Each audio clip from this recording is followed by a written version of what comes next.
नमस्कार, जय महाराष्ट्र मित्रांनो। आताच्या क्षणाची सर्वात मोठी ब्रेकिंग न्यूज। हा वाद महागात पडणार याची जाणीव झाल्यानेच मोदी सरकारने ठाकरे गटाचा टीकास्त्र काय आहे सविस्तर अपडेट मित्रांनो जाणून घेऊया। अवघ्या काही महिन्यावर लोकसभा निवडणुका येऊन ठेपल्या आहे। सर्वच राजकीय पक्ष कंबर कसून कामाला लागल्याचं दिसून येत आहे।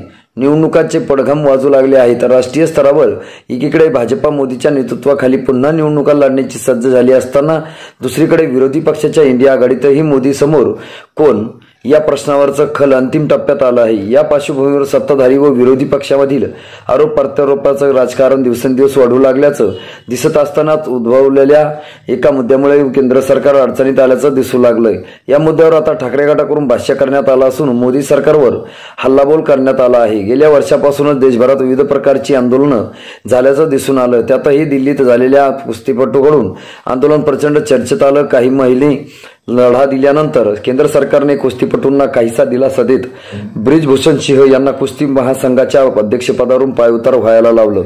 मात्र नुकत्याच पार पडलेल्या महासंघाच्या निवडणुकांमध्ये ब्रिजभूषण सिंह यांचेच निकटवर्ती अध्यक्षपदी बसल्यामुळे त्यावर कुस्तीपटूंकडून तीव्र प्रतिक्रिया उमटल्या। साक्षी मलिकाचा हे कुस्तीपटू निवृत्ती जाहीर केली। बजरंग पुनियाचं पंतप्रधानांच्या निवासस्थानाबाहेर त्यांना लिहिलेल्या एका पत्रावर त्यांचा पद्य पुरस्कार ठेवला। परिणामी कुस्ती महासंघ बरखास्त करण्याचा निर्णय केंद्रीय क्रीडा मंत्रालयाने घ्यावा लागला। मित्रांनो, तुम्हाला काय वाटतं? तुमची प्रतिक्रिया आम्हाला नक्की कळवा। भेटूया पुढच्या व्हिडिओमध्ये। तुर्तास धन्यवाद।